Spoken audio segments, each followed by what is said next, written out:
ఈ ప్రాంతంలో ఉన్నటువంటి దొంగలను కూడా మేము ఎండగడుతున్నాం అప్పటి నుంచి ఇప్పటిదాకా. కాకపోతే ఒక రాజకీయ ప్లాట్ఫామ్ మా బుట్టలోకి ఇంకా రాలేదు, మా ఆలోచన విధానం రాలేదు.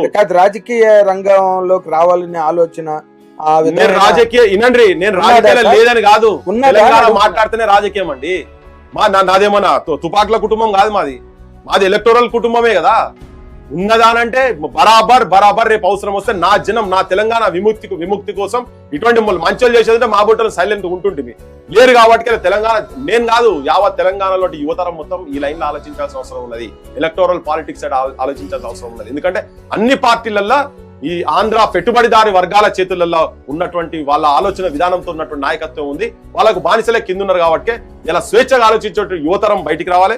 నక్సలైట్లు అనేటోళ్ళు కూడా ఇలా సరెండర్ అయిన నక్సలైట్లు కూడా తుపాకులు వదిలేసి ఓట్ల సైడ్ వచ్చిన వాళ్ళని కూడా మేమందరం కలుపుకపోయే ఆలోచన మాకున్నది. బరాబర్ చేస్తాం. ఒక ప్రత్యామ్నాయ రాజకీయ వ్యవస్థ తెలంగాణకు అనివార్యం. అది యువతరం నాయకత్వంతో జరగాల్సిన అవసరం ఉంది. గుండె నిండా తెలంగాణ వాదాన్ని, అమరుల ఆలోచనలు, అమరులు చనిపోయేటప్పుడు ఏవైతే వాళ్ళ ఆశయాలు పెట్టుకున్నారో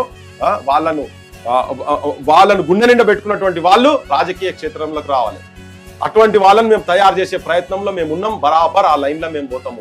పార్టీలకు జెండాలు మోసే జీతగాన్లు కాదు, ప్రజా గుండె సవ్వడుల ప్రతిరూపాలు కావాలి, అమరుల ప్రతిరూపాలు కావాలనే నినాదం మాకున్నది.